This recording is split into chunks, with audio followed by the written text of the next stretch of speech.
Welcome to the Mentors and Moguls podcast. I'm your host, Heather Stone. I bring you mentors and moguls from all around the world, different walks of life, from creatives to CEOs to business leaders to top athletes and all kinds of other people in between.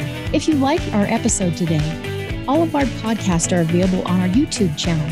Please go ahead and subscribe and comment. We'd love to hear your feedback. Today, we're here in New York with Genevieve Piturro. She is the founder of Pajama Program, and we're thrilled to have her share her story with us today. Thank you and welcome, Genevieve. Oh, thank you, Heather. So take us back to the beginning. Pajama Program. What is it? How did you start it? And why did you start it? Oh, well, almost 20 years ago, I had no intention. I was climbing the corporate ladder in New York City in the field of marketing in the entertainment business.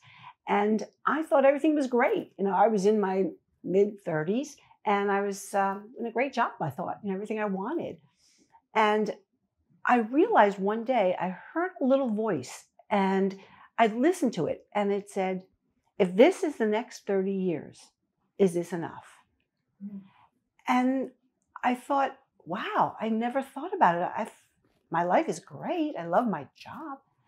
And I realized in that second, I missed something. And I didn't have time for marriage. I didn't have time to have kids. And I realized that that was something I needed to fix somehow. I figured I couldn't run out and just pick a guy and get married and, have kids that way. So I thought, what else can I do to bring children into my life? So I realized we're in New York City and I read about children who are in harm's way, being taken to shelters. I thought maybe I could call and read to some of those children at night after my long day. And I was able to call the shelters and they welcomed me. Now, this was pre-9/11. Right. And it's different now. So I was really fortunate enough to just simply say, I'm a nice person. I work all day. I'd love to read to the children if you think that would help them in the situation they're in. And the people who ran the shelters said, that's a great idea. That's lovely. Sure, come on in. So I love to read and I was excited. I brought some children's books with me one night. I went to the address they gave me of an emergency shelter and they took me into a room and sat me down. It was a bare room. They said, we'll bring the kids in. I sat on the floor in my pantsuit and I don't know what prompted me to do that. Probably because there weren't that many chairs, a couple of benches. So they brought a group of kids in, about a dozen, and they were very quiet. I knew only a little bit that they were brought in by social workers or police, 24-hour shelter. And it was a safe space for these kids. So they sat on the floor because I was on the floor and I read to them. They were quiet all night. And I didn't have any information, but I knew that they enjoyed that time, that they wanted to listen and stay. So I did that a few times. One night, I followed the staff where they were bringing the children to go to sleep in that shelter. And I peered in, and there were 2 or 3 children helped up to one cot or one surface or one futon. And they didn't have anything to change into. They were wearing the same clothes they'd worn for how long, I don't know. They didn't have a bath or anything. And it struck me as all wrong, flashbacks of my bedtime with my mom and my siblings, which was full of laughter and joy and reading and pajamas and silliness. It all flashed back. And the only thing I could say to the staff person was, can I bring pajamas next week? And she said, that would be so nice because nobody thinks of pajamas. That'd be great.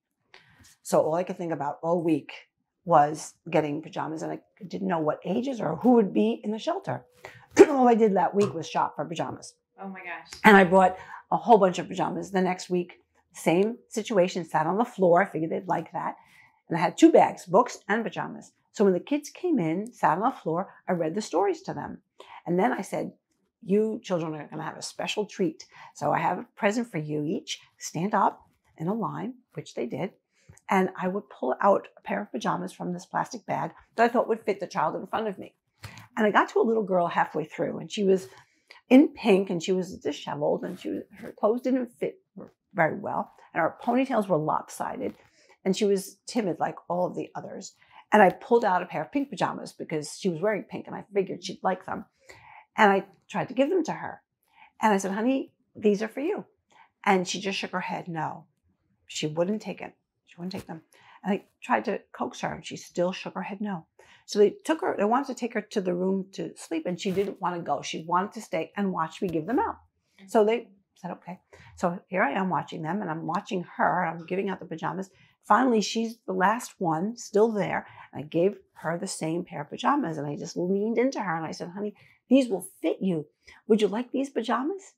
And she whispered to me, what are pajamas? Oh, wow.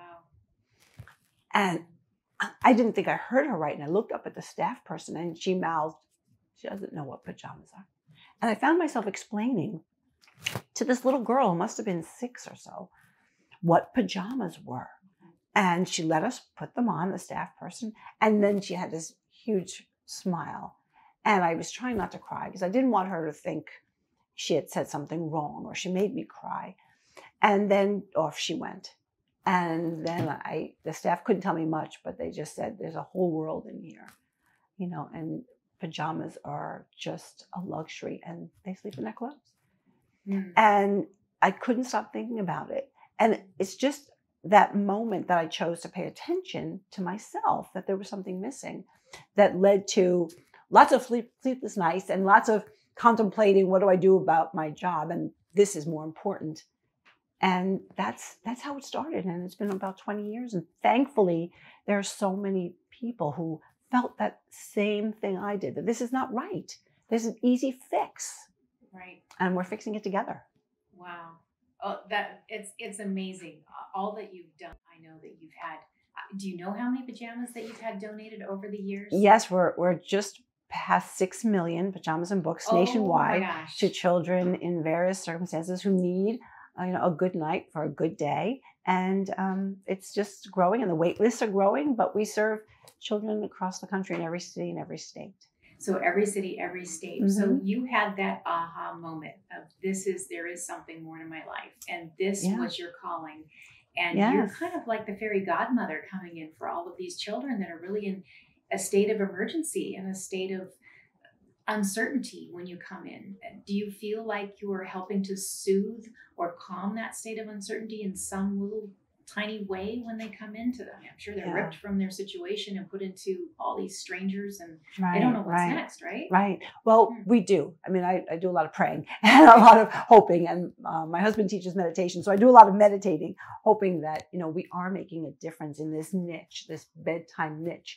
But these children have a right to a bedtime that I had, that you had, that everybody that we know pretty much has, and we take for granted. I never thought about it for 38 years until those flashbacks, because I was looking at something that was all wrong.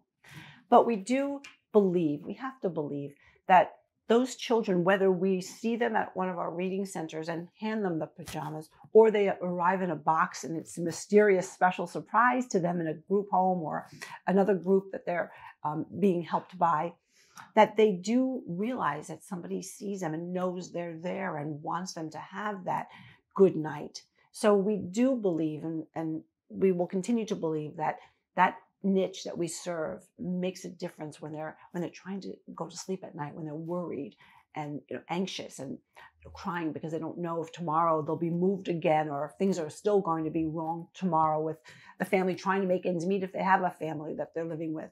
So we have to believe it's making a soothing difference to them at bedtime. They don't have that security. A lot of them don't have that consistent caretaker who is there at night, and then they count on, can be there in the morning and be there on a really bad day and be there on a good day. Right. And just like I said, I didn't realize that that's what the bedtime gave me and gives children who are adults that foundation.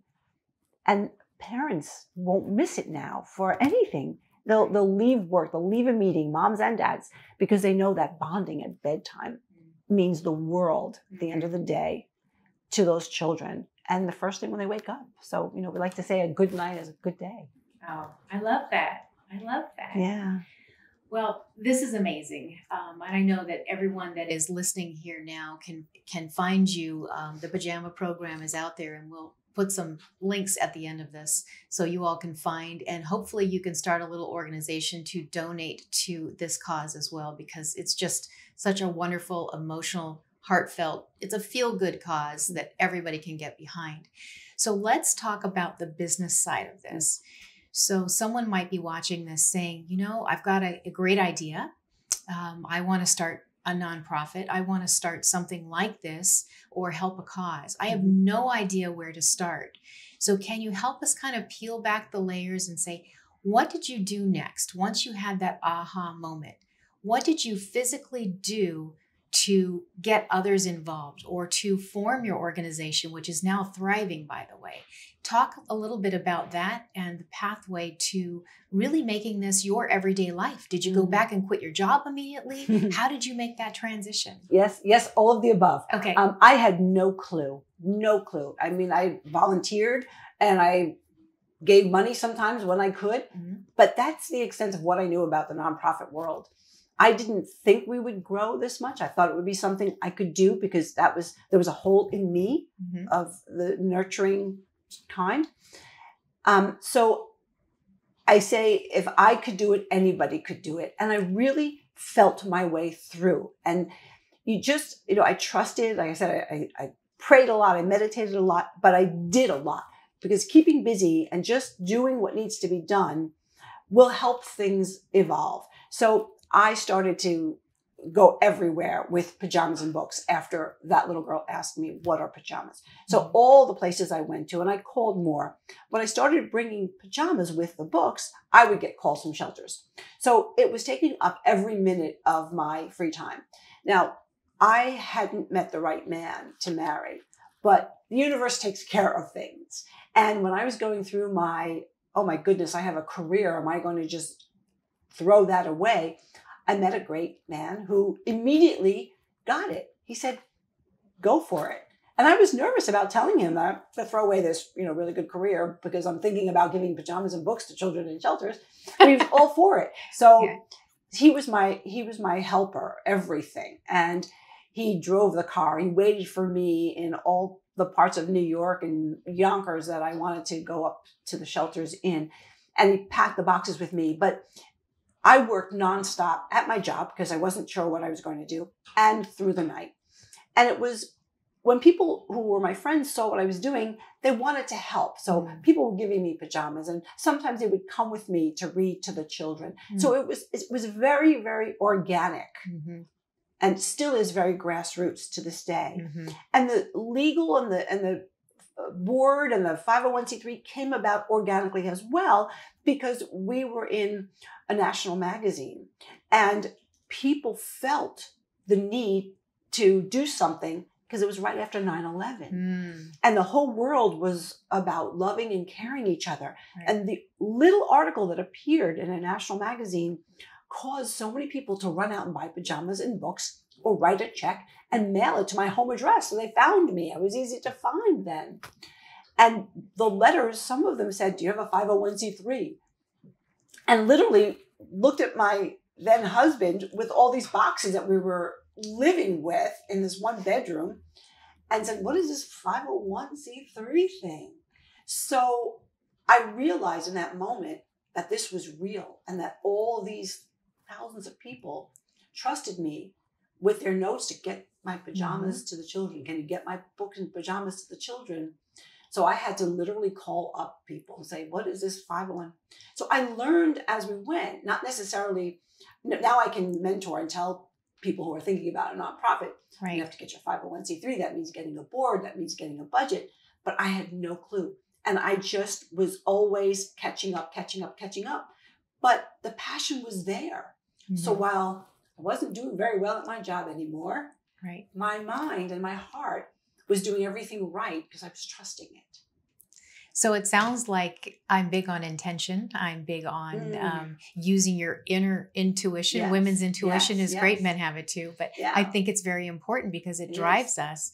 But it sounds like you put out your intention in the very beginning and the universe brought you your husband. Absolutely. The universe brought you the people that came to you. Is your silent partner, not so silent sometimes. Right. Yes, it really, you have to, I learned this because it's not easy to just, on the first day, somebody says, just trust the universe. It's not so easy. No. But when you are so busy and so intent, things happen, and especially at the beginning, there are so many wins. Yes. Every day something great happens, even if it's something small, and it just propels you to the next level. And certainly if you see a child and you hand the child the pajamas in the book, that will give you the energy to go for a month. And that's the key. That was the key. I got to see the difference when I didn't have a lot of business things in place as I was getting them. Right. And that connection, that human connection, me with the little girl, my friends with the little boy giving them pajamas, my friends with each other, me with my friends, with my husband, that human bond was missing then, but I think it's missing so much now. We do so much and so little human connection. And to this day, that's why Pajama Program is successful. It's that bond that we create with the children, but with each other, because we know this is not right. We know this is not rocket science. The small thing is huge, and together we can give them this peace and comfort. Right. Well, and that's the big payoff when you're talking to someone thinking you're in the corporate world and you're thinking, okay, I've got something, I need to fill it. And you felt your calling, but the payoff, the emotional, the feel good payoff for anyone who's thinking about doing something like this, or even jumping on the bandwagon and helping you.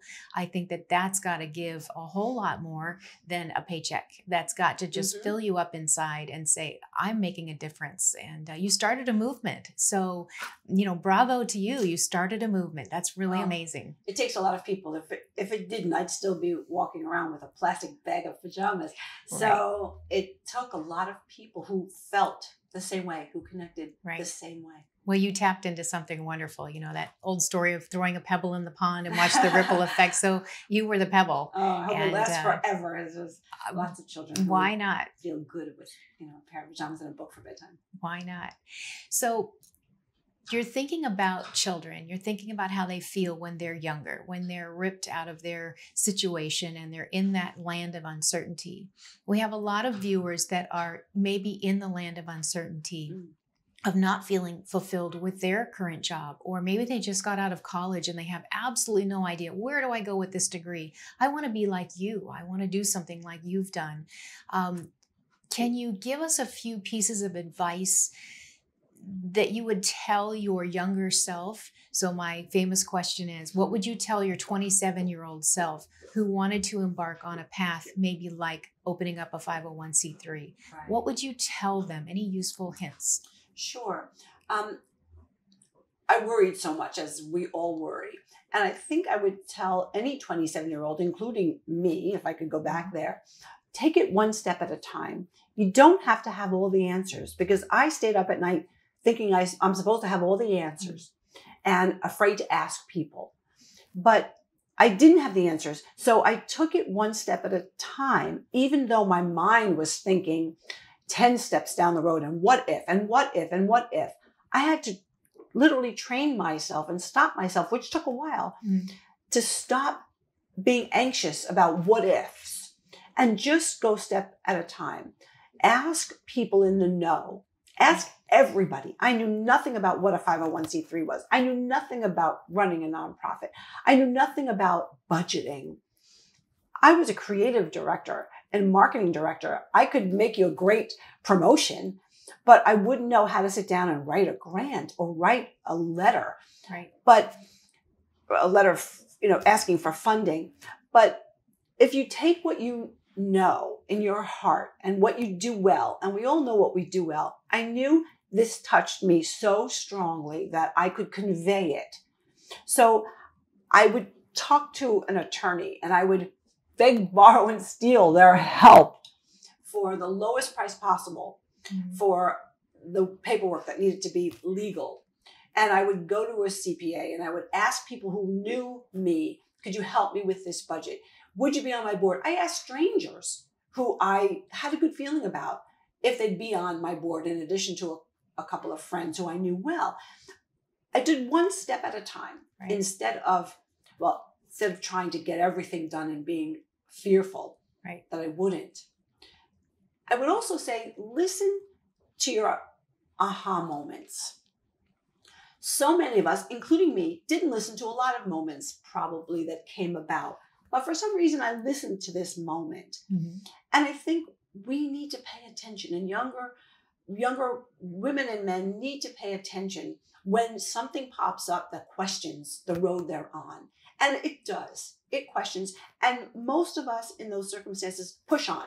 We just push on. We throw it away. Right. It doesn't seem feasible. It seems ridiculous to change a path that you're on successfully. Who's going to have something to say about it? My parents, my friends, my coworkers are going to think I'm crazy. I went through that, and people did think I was crazy. And it really gave me doubt. Mm. But for some reason, that aha moment stuck with me so deeply. And I wonder what the other aha moments I missed could have done. So I pay attention now from that day. Mm-hmm. So that's a very big sign that you need to consider what you're doing when this little voice questions you. Pay attention to that. And lastly, if people are thinking, younger people who are looking for a career path or their purpose, I talk a lot about finding your purpose. Nonprofit world is really a contender now. Mm-hmm. It used to be you get paid nothing, pretty much volunteering. That was what people thought. Right. You're not going to really make a life or make a living. Right. But it's worth exploring, because a lot of times you can find a position that will pay you a decent wage and offer you opportunities that you couldn't get in the corporate world. Personal opportunities, flexible schedules, certainly passion and compassion daily, right? Which, I can't find at a desk. I find speaking to people and talking about my story and getting people to feel, a need to connect, or watching them connect. Right. So it's a real viable option now. And whether you start a nonprofit, which if I did, like I said, anybody can, or you join one, it's a great path. If you think, there's a voice in you that's saying, explore it. That's really good to know, because there isn't strong advice out there really pushing people towards working for a nonprofit, because I think that you're right. The story is that you might as well go sacrifice trying to climb the corporate ladder for doing something good. Yes. And you've managed to do both, which, it's amazing.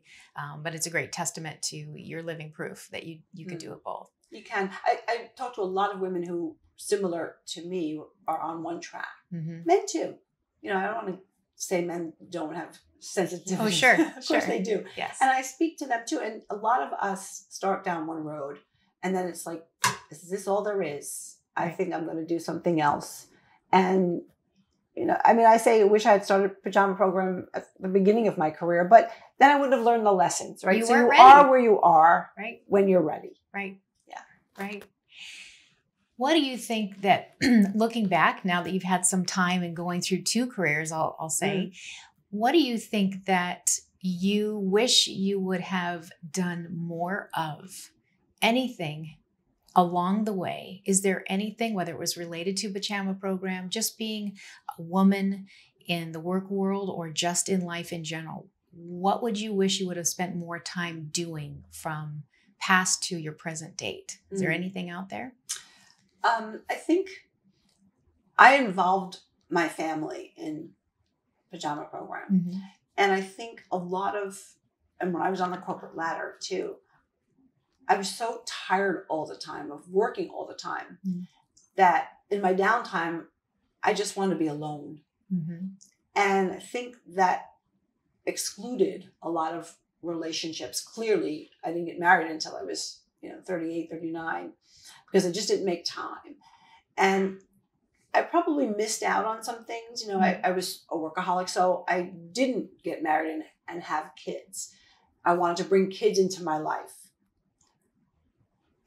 I think we can do a little of both. I don't think we can have it all 100% all the time. But I think if you think about what makes what you want your life to be like, Mm-hmm. the whole picture. Right.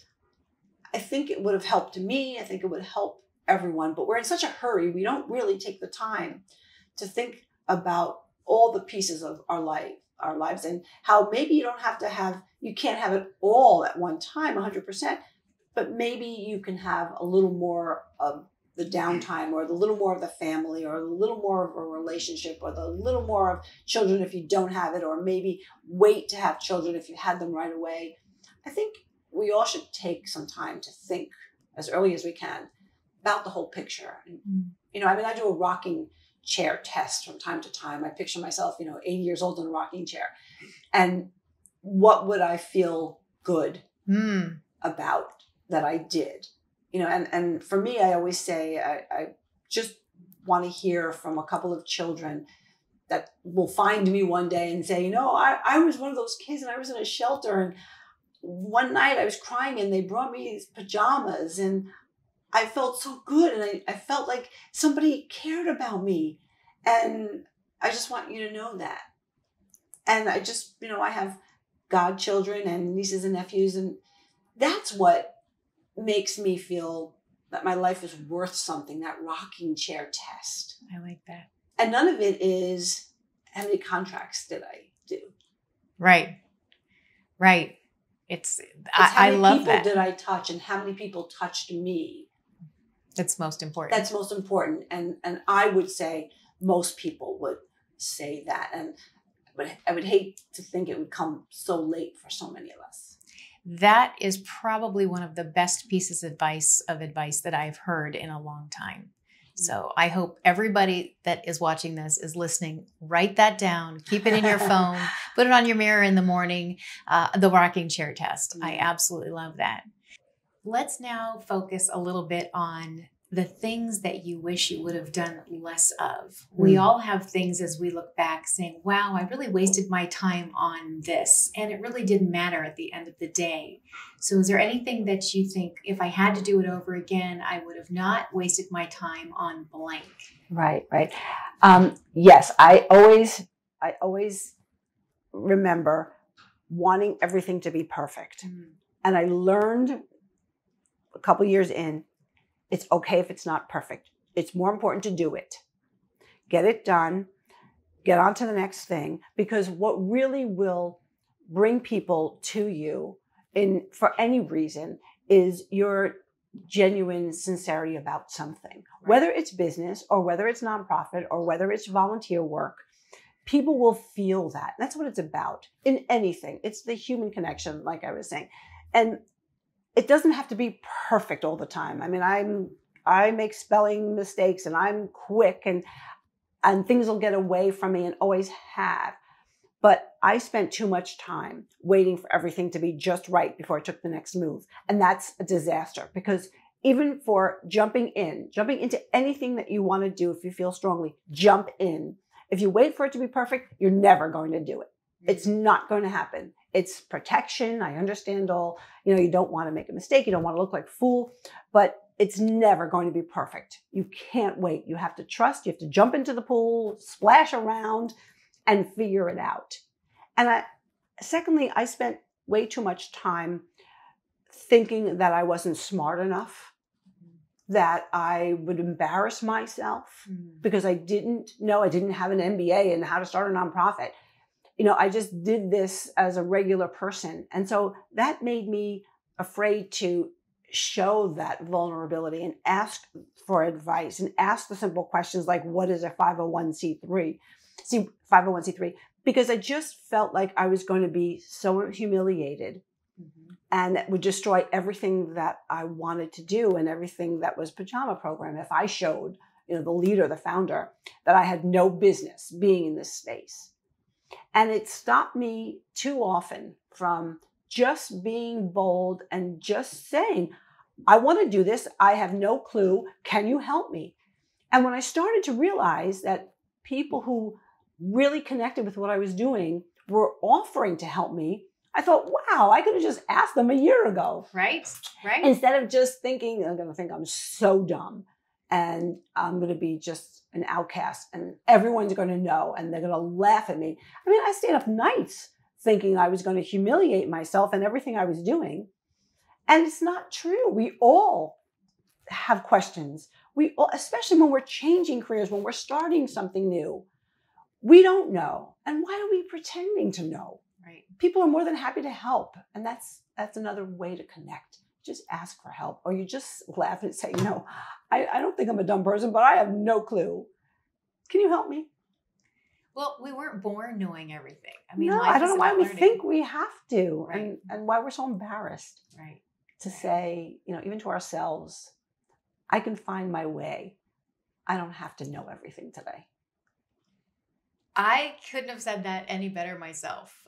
Everyone, I hope you're listening to that. It is the fear stops you from everything. Feel the fear and do it anyway. There, I heard that, right. and I think that all the time. Feel the fear and do it anyway. Imagine if you stopped and you were so afraid to be humiliated or so afraid of being found out that you didn't have it all together and you didn't know the answers to the questions. Yeah. You wouldn't have the program. You wouldn't have touched all the children. You wouldn't have created this phenomenal movement that is moving just because of you. You stepped into your fear. Yeah, I hope so. And I don't think any of those supporters really cared if, were worried about what I knew and didn't know. They got what I was doing and they wanted to help and they want to help. And, they know good people are helping us where those of us in the program don't have, the expertise. Well, you're bringing them to you. So if someone wants to find out how they donate, how they can get in touch with you and help your cause, where would they go? Do you have a website? How can they find your organization and donate? Yes, pajamaprogram.org is all about Pajama Program. Right. And people can reach me there or they can reach me on social media. Terrific. And I speak and I write and all of that is my contribution to Pajama Program after all these years. Just that's my natural inclination to talk to people and get out there and inspire other people. Like I said, if I did it, anybody can. Anybody can. Anybody can. You've done it. You've done it well. Thank you so much for joining us today. My pleasure. We'll follow up with you and find out where you are in a year from now. The sky's the limit for you. So thank you so much. Thank you, Heather. If you enjoyed today's episode, rate and review this interview and share it with a friend who could benefit from today's guest. You can find bonus video episodes at mentorsandmogulspodcast.com or check out our events page and our blog at heatherrstone.com. Until next time, make it a great day.